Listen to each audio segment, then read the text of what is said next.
Each year, Microsoft Research hosts hundreds of influential speakers from around the world, including leading scientists, renowned experts in technology, book authors, and leading academics, and makes videos of these lectures freely available.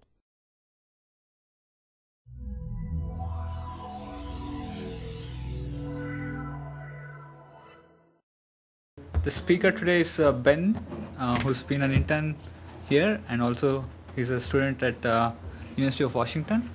So he'll tell us what he did over the summer. Okay. Am I on a microphone? Can you guys, I can talk quietly? Okay. So yes, this is really, I guess, like two talks. They're related by this sort of meta idea of local dynamics for equilibrium concepts, but the two settings are very different, and the two types of equilibria are very different, and our techniques are very different. So basically it will be two talks, and I'll do one and then the other. So the first part is on local dynamics for balanced outcomes, and this is with Elisa and Nikhil. Elisa is another student at the University of Washington. So the setup that we're considering in this part of the talk is you're given a graph, and it's a weighted graph on the edges. And you can think of the nodes on this graph as agents, and the weight on the edges signifies the value on that edge. So the agents are going to be bargaining over how to split the value on their adjacent edges. The catch is that at the end, each agent can make at most one deal with at most one of its neighbors. So that means that an outcome in this bargaining game is a matching along with an allocation on the vertices such that the allocation for a vertex is 0 if it's not in the matching, and for every edge that's in the matching, the sum of the values for the vertices adds up to the weight of that edge. So you can ask the question, what kind of outcome, so here's a sample graph with a sample allocation. It should be pretty clear. Here's the matching, and the value of 18 is split between these two nodes, and the value of 14 is split between these two nodes. So you can ask the question, what kind of outcome would you expect? And one sort of basic property you would expect in some sort of outcome from this game is stability. So let me show you what I mean by stability.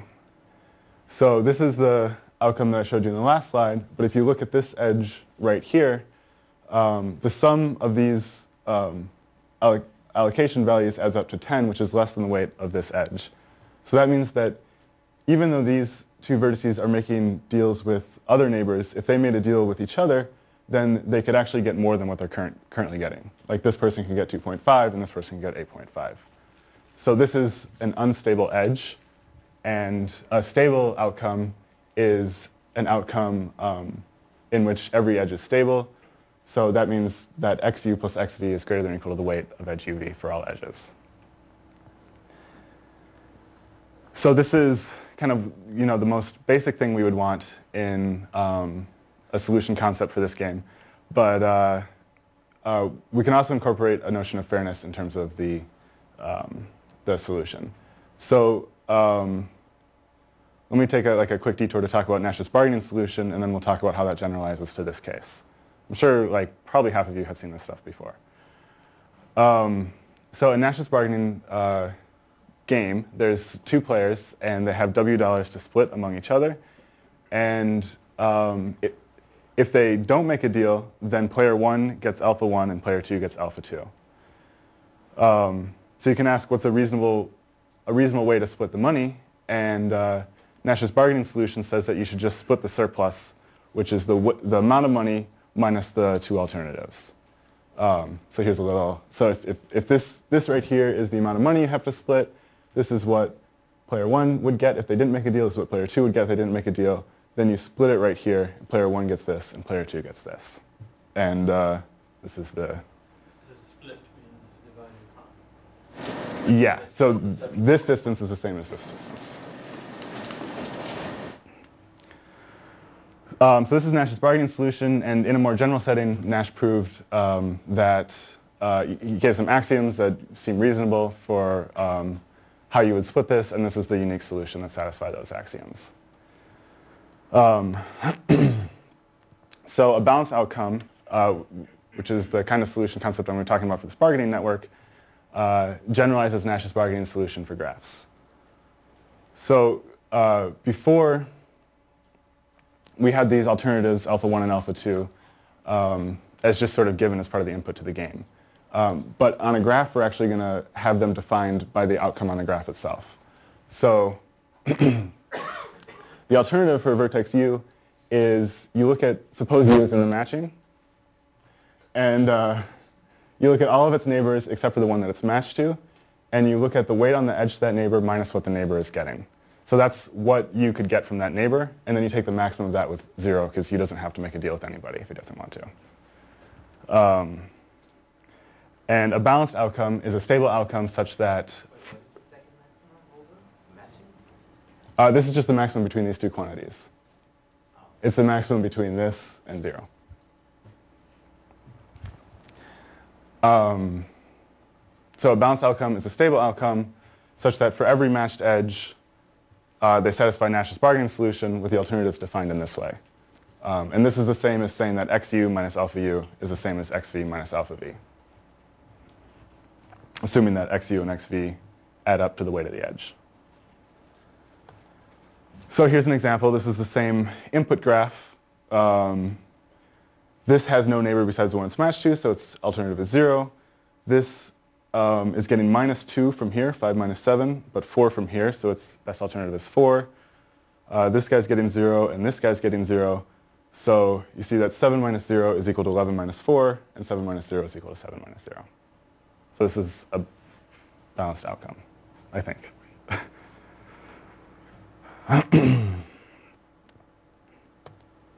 Okay, so it's not clear whether or not these exist in all graphs. And in stock of 2008, so this was studied by economists and sociologists for maybe the past 20 years. And in stock 2008, Kleinberg and Tarish had a paper that brought this to the attention of computer scientists, and they proved that a balanced outcome exists if and only if a stable outcome exists, and that you can find one in polynomial time. There's also a head game in tech test. Yes. And at the computer science recruitment for new grad students. So again, a balanced outcome is stable, right? Yes. So, Yeah. yes. So I guess the only if is trivial. So I guess in talks about this work, they asked the question, Kleinberg and Titus asked the question, this is a polynomial time algorithm, which sort of helps to justify it as... It was actually known a long time before, right? Economists. I guess it's unclear.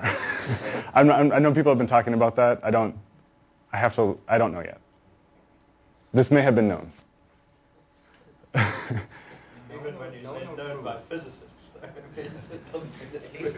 The way I heard the story, after this already appeared in the Foxholes or whatever it was, that they found out that there was literature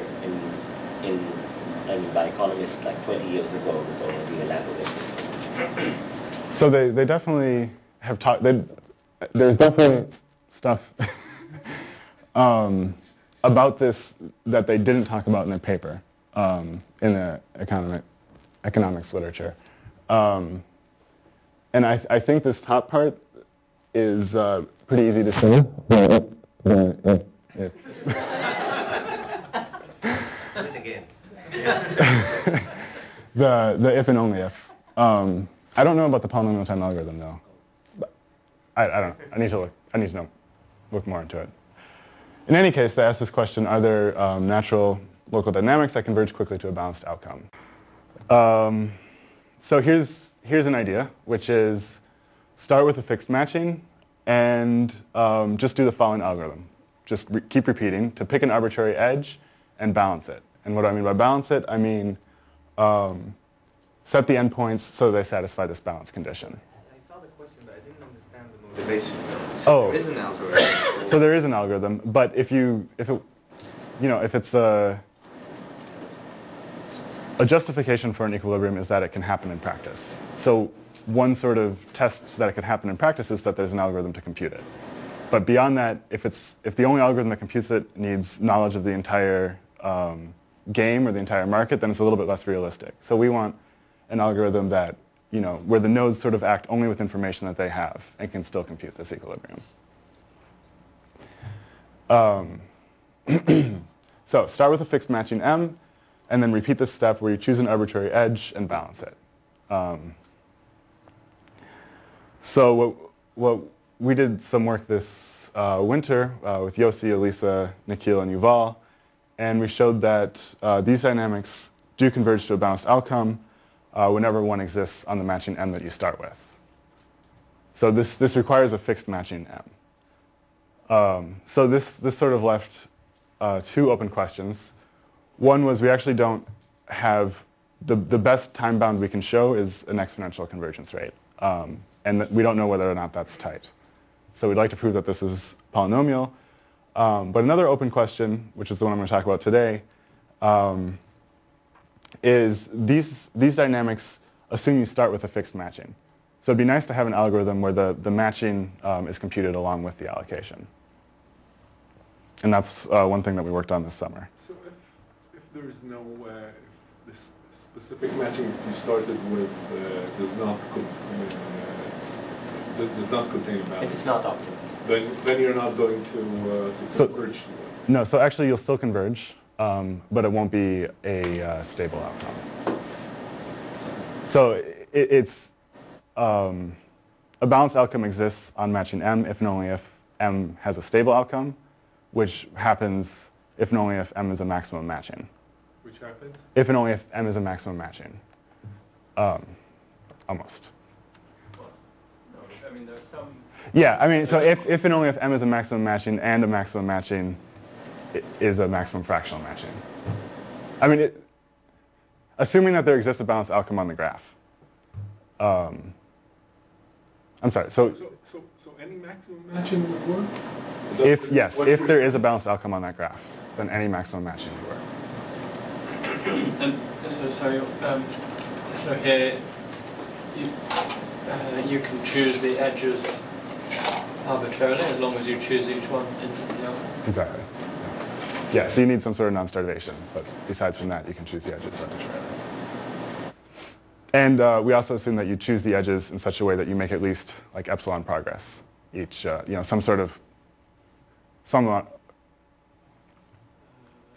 well, so for our time bound, for our exponential time bound, it's like 1 over epsilon, and then it's exponential in the size of the graph. That time bound requires that you make at least epsilon progress each step. Progress in what sense? That the allocation changes by at least epsilon. But that non-starvation condition you said is sufficient to show that it converges. Is it always possible to make epsilon progress? Well, so we converge to if it's not your epsilon close to being balanced. So we're talking about converging to an approximately balanced solution. So may never converge to an exact balanced solution in finite time. Yeah, it typically won't. So Yeah, well, that's what the converge. So we want. How do you measure the rate of convergence? Measure the rate of convergence with respect to an epsilon. Right. Yes, but it's always possible to pick an edge. This is for measuring rate of convergence. Okay, so we considered the second question, how would you compute a matching? So the thing that we have from the summer is that we have an algorithm that will compute both the matching and allocation without global coordination in bipartite graphs. And so like I was saying before, so in a bipartite graph there always exists a balanced outcome. That's a theorem.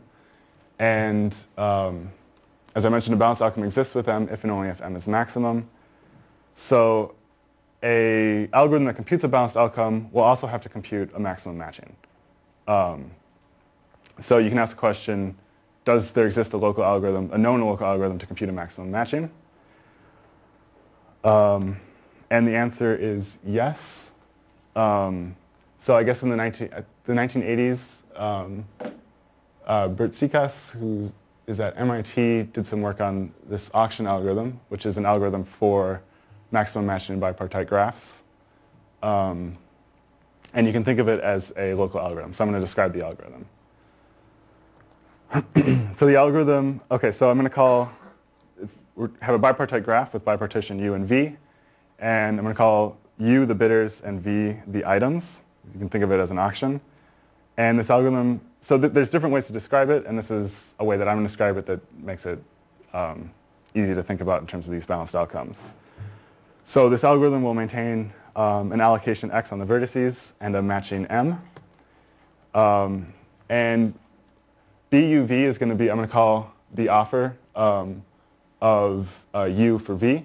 And that's basically W, the weight of the edge minus XU, but we take the maximum of that and 0. Okay.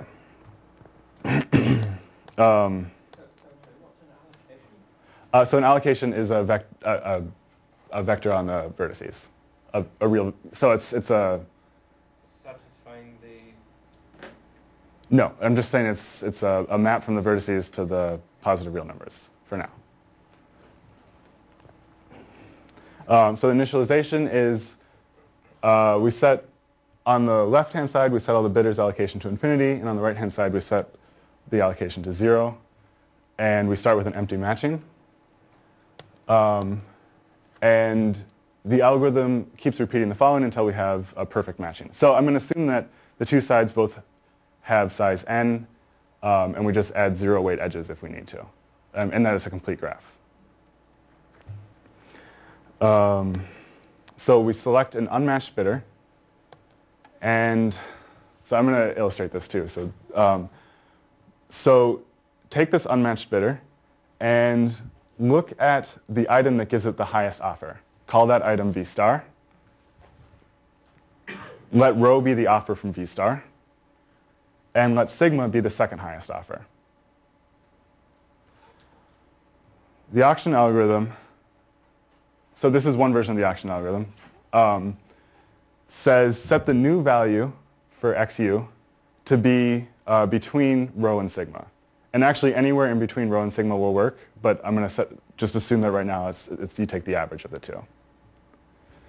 Then you set the value for V star to be the weight of the edge minus what you just set XU to be. So X V star and XU add up to the weight of that edge. And then you add the edge UV to the match. Sorry, this should be V star. You add the edge UV star to the matching. These should also have stars. And you remove what V star was currently matched to if it was already in the matching. And you repeat this until you have a perfect matching. Even if V star is not matched, you don't give XU the maximum, the best that it can do. No. I mean, as I've written it right now, it could be that the second highest bid is the same as the maximum bid, in which case you would. But so let me just illustrate this really quickly. Here's the update step. So let's say we choose this top bidder. So this is the graph on the so these are the weights of the edges on the left, and then this will be the matching on the right. So the top bidder is currently getting an offer from 2 from that top item, and an offer of 1 from the bottom 2 items. So we match the top item and get 1.5. Then let's look at the second bidder. It's getting 0.5 from the top, 4 from the middle, and 1 from the bottom. So we match to the middle and take the average of 4 and 1. Seems like I can go pretty. It seems like people understand this. Okay. So and then you just keep repeating. So this will take a long time. It might. I mean. You don't have polynomial time guarantee because we're doing this greedy operation. Well, let me tell you a little bit more. Right now, the algorithm won't even work the way I've written it. But anyway, so in this case, it does work. This is a maximum matching, and it took 4 steps. So it works. Okay, so here's the problem with it as I've stated, which is that it can get stuck. So assume this is a complete graph, and I'm just showing edges that have weight 1, and the edges that I'm not showing are 0 weighted. So at the beginning, we'll do this, and then when you look at this bottom bidder, it's getting an offer of 1 from both of these and 0 from here. So it's going to get 1 and match to one of the top 2 items. And then you just repeat, because then this guy is getting an offer of 1 from both of these 2, so it will match to one of those 2. So we're not making any progress here.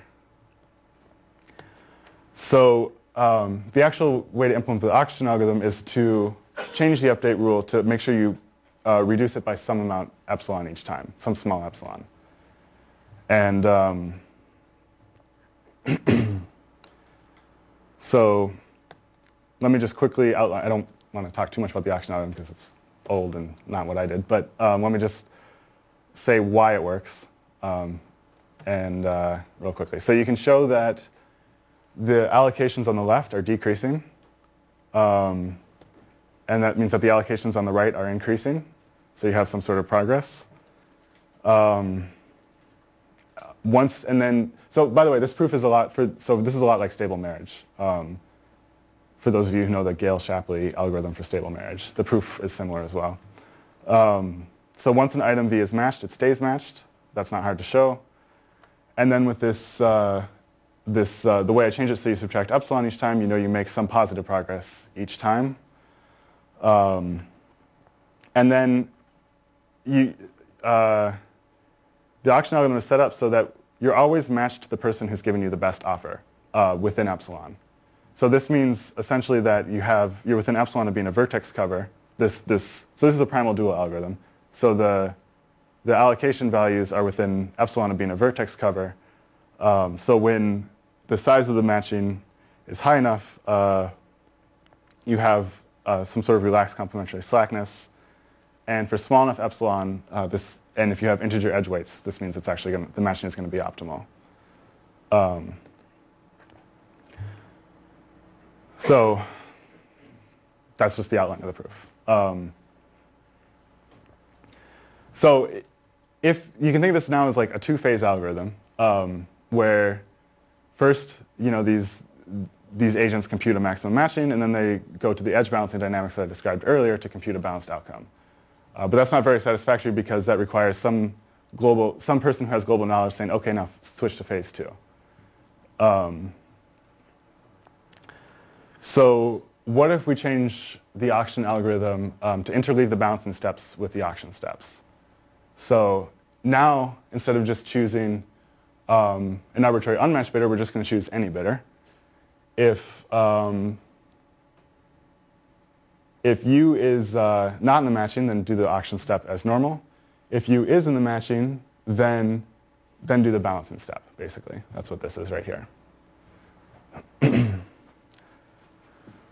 So if this algorithm gets to a point where where we get a perfect matching, then we'll always be in the second case and we'll just have the edge balancing dynamics. So we know if we get to that point, it's just going to be, we know from the work we did last winter that this will converge to a balanced outcome. So we just need to show that this will eventually get to a point, so what we need to show is that this will get to a point where the size of M equals N and M is a maximum matching. And by our earlier work, that'll show that this converges to a balanced outcome. So that's what we can do, and it's actually not all that hard. So it's right now the proof is more messy than anything else. I'm just going to show you quickly why you might expect this to be the case, and then we'll move on to the second part of the talk. Okay, so the reason why the proof of the auction algorithm still goes through is that the two types of steps are actually kind of similar. So let's say we're choosing an unmatched. So this is just sort of a hand-wavy argument to show you why they are somewhat similar, but I'm not sure if it'll make sense or not. So let's say we're in the step where we have an unmatched bidder U, and V star is the one giving it its highest offer rho, and it's also getting the second highest offer sigma. So we know that, ignoring the epsilon issue, we know that the new value of xu is 1/2 rho plus sigma. Rho here is essentially the weight of this edge minus the allocation for this vertex. And then, so that's where we get this. And you can think of, essentially, what is the alternative of, if you look at this edge, the best offer that U is getting besides this edge is sigma. And the best offer that V is getting besides this edge is basically what it's currently getting from somebody else, which is xv star. So you can kind of make the substitution, alpha V star for xv star and alpha U for sigma. This is just the balancing step. So you can make this more formal and show, so because they're similar, you can kind of show that the same sort of proof outline works. You show monotonicity, and then you have this, vertex cover property throughout the algorithm. So at the end, it will be maximum matching. So right now, the proof, the hard part of the proof, as it's written right now, is that once you add it, you still need to add in the epsilons, and that gets sort of messy. Maybe it's it's unclear whether it can be made more simple and more elegant, but it. I don't understand. It's probably a silly question. Mm-hmm. Why don't you first run the auction algorithm, get the matching, and then run the algorithm that you had previously? So that requires the nodes to know when a maximum matching has been reached. The way it's written right now, a node only knows whether or not it's matched. It doesn't have to know anything about the matching for other nodes. That wasn't a silly question. No.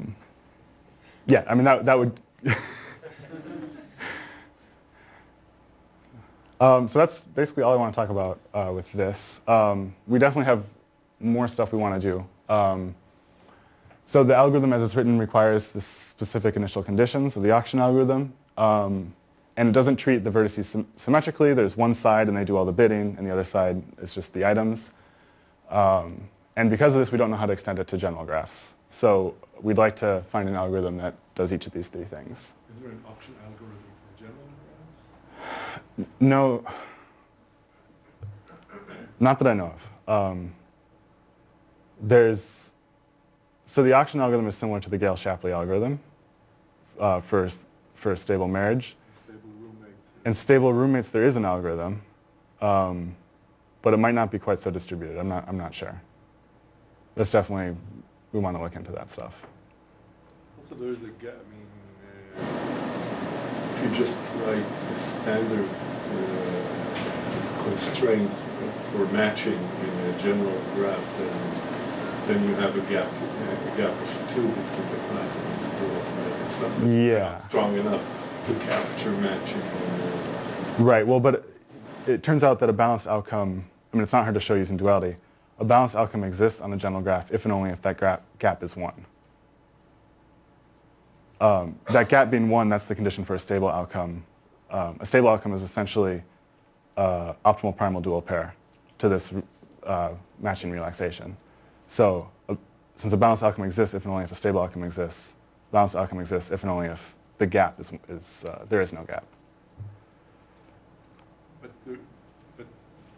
For which constraints? Just the standard? Just the standard fractional matching. Yeah. There could still be a perfect matching, and the gap for these constraints would be 2. Yeah, but there's no stable outcome, so we say we don't care what happens in that case.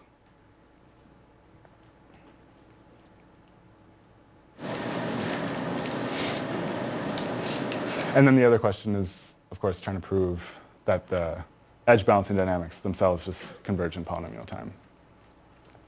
Although actually, because of these initial starting conditions and because we have this monotonicity, the algorithm that I've described converges in pseudo-polynomial time.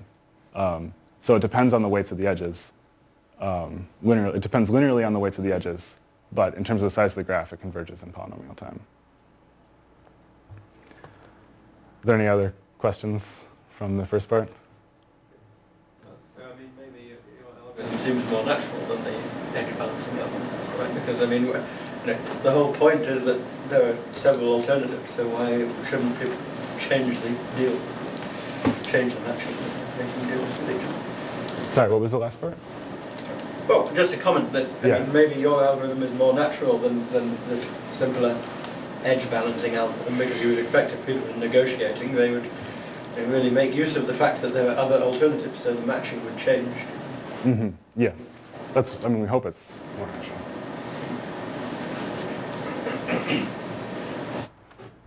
Okay. So completely changing gears. So this is another project I was working on, and this is with Nikhil and Lin Zhao, so you work in optimization and machine learning? Yeah. Okay. But he's also at Microsoft Research. So let me describe a model for a market. There's a set of m buyers, and each buyer has a budget bi. And then we have n items, and there's one unit of each item, and it's divisible. And let's say uij is the utility of buyer I for one unit of item j. Given some sort of allocation of items to buyers, the utility of buyer I, so that's x, the utility of buyer I is just the weighted sum of the allocation according to its utilities.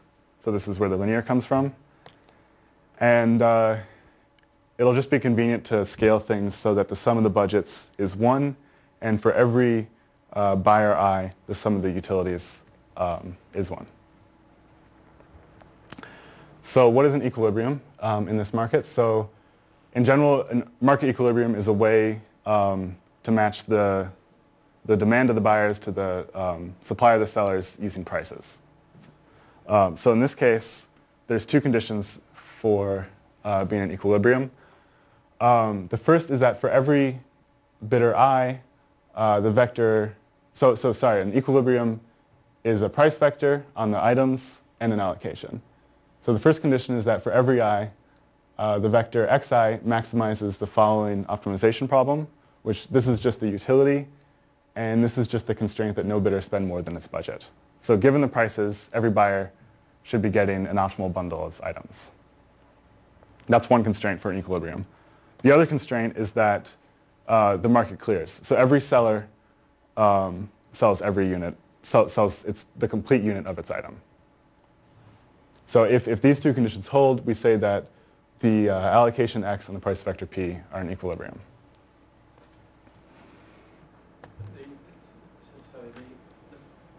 In this maximization, the prices are fixed, right? Yes. Yes. Exactly. No statement that the prices are optimizing anything.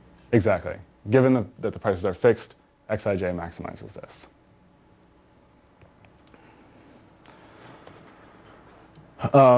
So here's a very brief summary of what is known. So at least... Not envy freeness? That no one wants to change, no buyer wants to change his allocation? The bidder optimality is the bidder optimality is envy freeness. So given the prices, he is getting the best bundles. That's saying over all possible allocations. So in 1959, Eisenberg and Gale showed that, I'm definitely not an expert in the history of this, so I might be getting things wrong. I hope not. So Eisenberg and Gale showed that an equilibrium always exists, and the way they did that is they gave a convex program and showed that an optimal value of that convex program, optimal primal with the Lagrangian dual variables as the prices form a market equilibrium. It exists for every price vector, right? No, price vectors are the equilibrium is, That's your variable. yeah, the equilibrium. So what if I take all the prices to zero. No, it doesn't necessarily exist for every price vector. An equilibrium is an allocation and a set of prices. So we're saying for every set of uij's and budgets, there exists some prices and an allocation that are in equilibrium. Won't it always be true for a price vector of all zeros? It shouldn't always be true. If you go back one. I mean,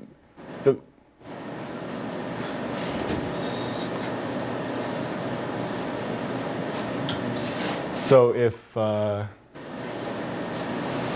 I guess this would hold. Zero, then this maximization is everyone wants infinite quantity of it. So you cannot. Exactly. So this wouldn't hold. Yeah, that's exactly.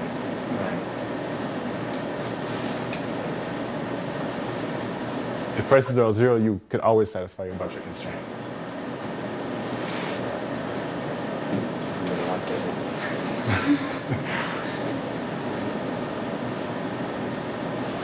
So you can, so just trying to understand this. So you can always scale P, and it doesn't make a difference, right?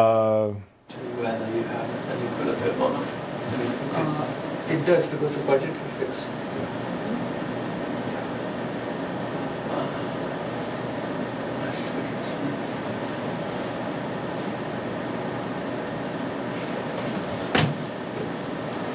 Okay, so Eisenberg and Gale showed that an optimal solution to this convex program is a market equilibrium if you take the prices to be the dual variables corresponding to this constraint, the optimal dual variables corresponding to this constraint.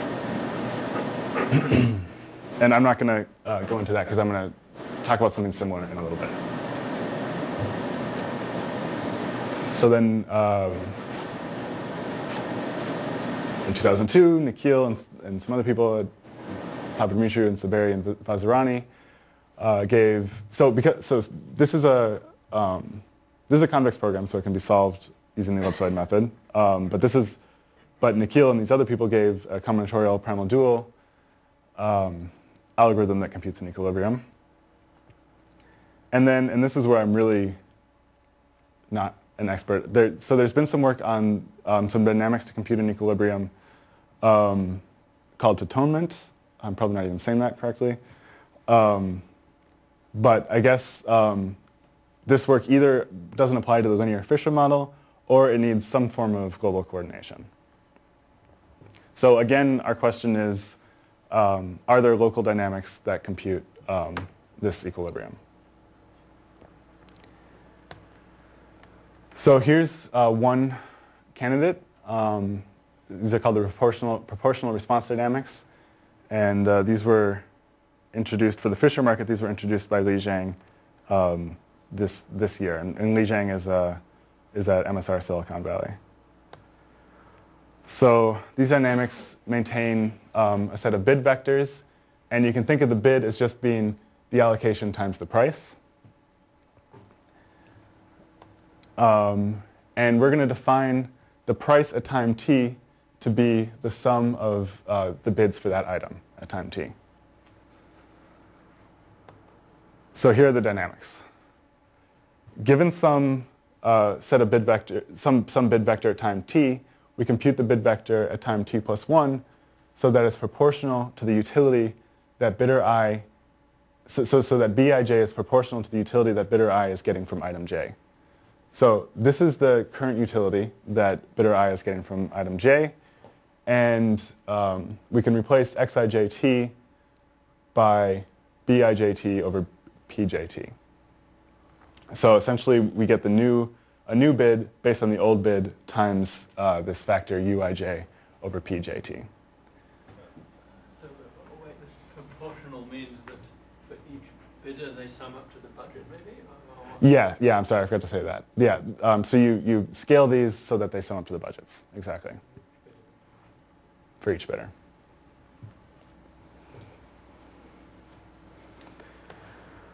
And so in a paper, I think in iCalp, Zhang proved that these dynamics do converge to an approximate equilibrium, which I'll define later.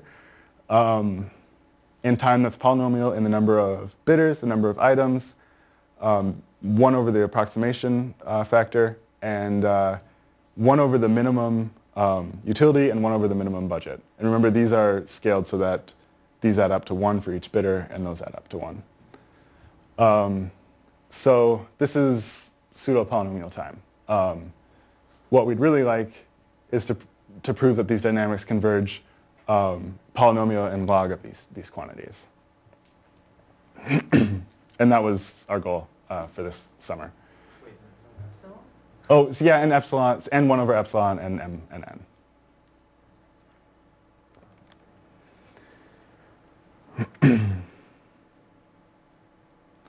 So I'm going to talk for the rest of the time. I'm going to talk about, we haven't proved this, but we have an approach that we hope will work. So the first thing is we have a new, or a different convex program that also computes an equilibrium.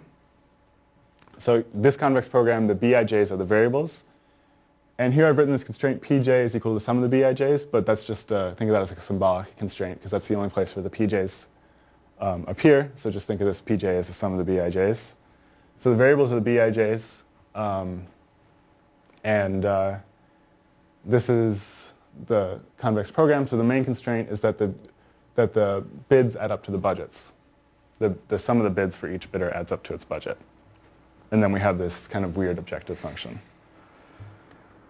So let me say briefly why this actually works. So we have 2 conditions for, so we want to show why an optimal solution to this is an equilibrium.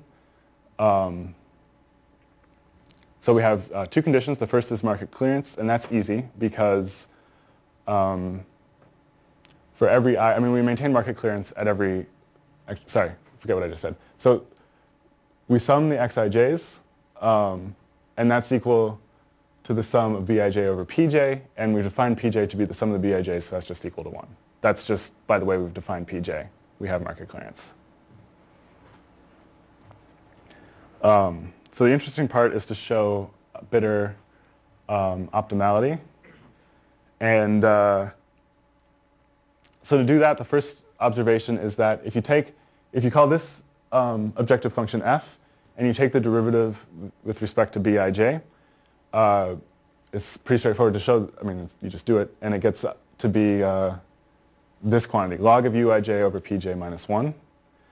And this uij over pj comes up a lot, and you can think of that as sort of the bang for buck. So uij is the utility of bidder I for 1 unit of item j, and pj is the price. So that's the amount of utility you get per unit of price.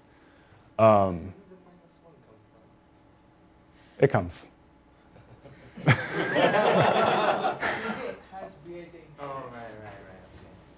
Sorry, go ahead. Oh yeah, it's more complicated than, it's not just a linear function.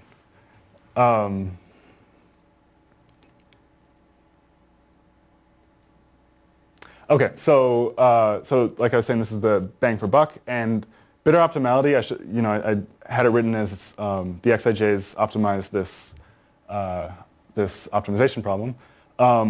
But you can also think of that as bidder optimality is essentially equivalent to the following, which is that if the bid is greater than 0, then that implies, so for bidder I, if the bid for an item j is greater than 0, then that implies that the bang for buck for item j is equal to the maximum bang for buck for any item.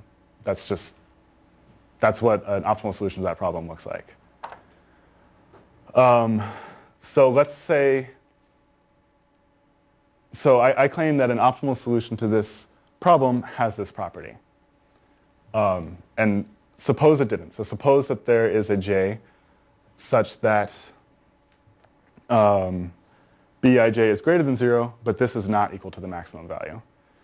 Then take some of that, take a very small amount of that bid and transfer it to some other j prime that does have the maximum bang for buck.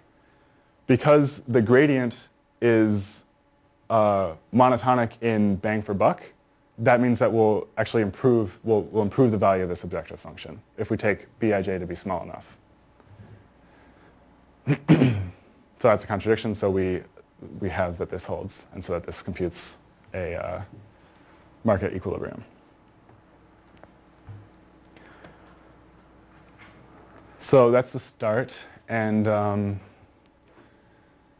so here we have this equation for the gradient of the objective function of this convex program, and the proportional response algorithm is basically then just saying Bijt plus 1 is proportional to Bijt times e to the ijth gradient, because this minus 1 doesn't matter since we're just taking it proportional.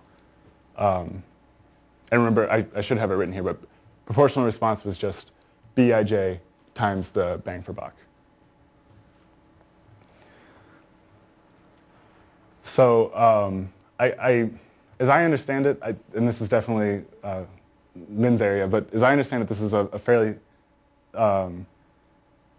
standard algorithm for convex optimization, or at least it's been studied before. And the general form of the algorithm, you add a step size.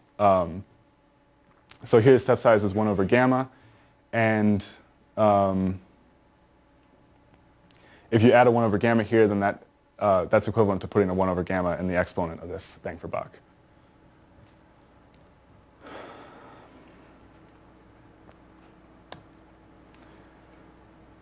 So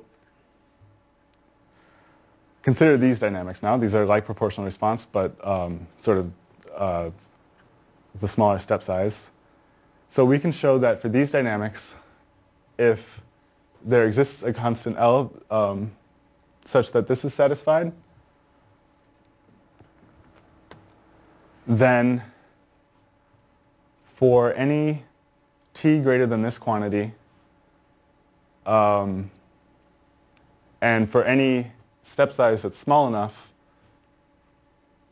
remember step size is 1 over gamma, then we're within epsilon of optimizing the objective function of this convex program. And this is using some techniques from convex optimization that is also Lynn's specialty. And so I'm not going to go into that very much. But the main thing is that if we can show this like Lipschitz continuity of the gradient of the objective function, then we can prove a convergence time that's what we like, as long as this constant is nice.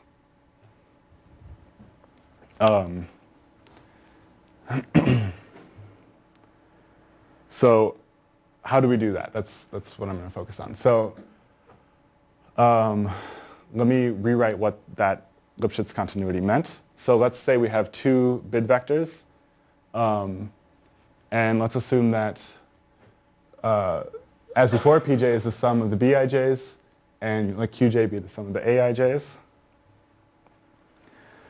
So this is the left-hand side of the equation. This is the maximum of this quantity right here, which is the maximum of this Qj over the log of Qj over Pj.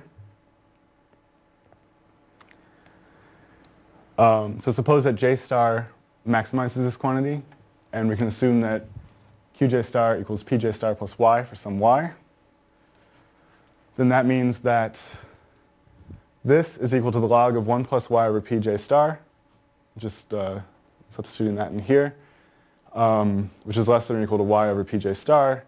And then if Qj star is equal to Pj star plus y, then that means that the difference in the L1 norm between A and B has to be at least y, because this is the sum for one specific item.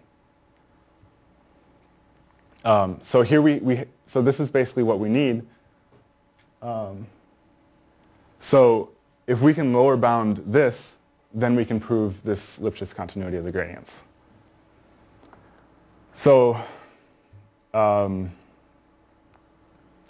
we asked how can we lower bound this minimum price. We don't know how to do that. So instead we're going to change the dynamics in such a way that it's sort of guaranteed that the price won't get too small. So let's change the dynamics so that so this is the same except for I've replaced pjt by pi jt, and let pi jt be the maximum of the true price and some constant delta. So here we're sort of saying that the price has to be at least some constant. So these dynamics correspond to the same sort of descent algorithm, except for we have a different objective function g. And this objective function g is such that its gradient is exactly equal to this for every I and j. And we have an explicit, it's not that interesting to put it up here, but we have an explicit form for such a g, and we can show that it's close to f, so in terms of delta. And because we have, because we've replaced this pj with this pi j, we kind of get this Lipschitz continuity of the gradients for free. So we've changed the algorithm so that we don't let the price go too small, and that gives us this Lipschitz continuity.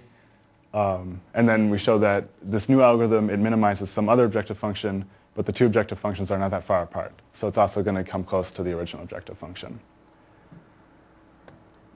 So when we put the constants together, at least this is, I'm not saying this is what we have right now, but we can show that for these modified dynamics, if your t is at least this big, then you can get within epsilon. So far this is okay. This is polynomial in m epsilon n, and polynomial in 1 over b min. So I mean, there's a big missing step here, which is what we still have to work on, which is we can show convergence in terms of this potential function, but we don't know what that means in terms of convergence, in terms of how close it actually is to being in equilibrium. So 1 minus, an epsilon approximate equilibrium is something more or less such that each bidder is within 1 minus epsilon of getting its maximum bundle. So I think the main part left, seeing if this approach will work, is relating this epsilon to this epsilon. That's it.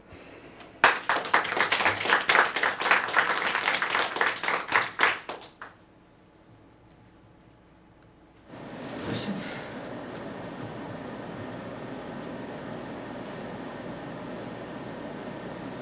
Yes.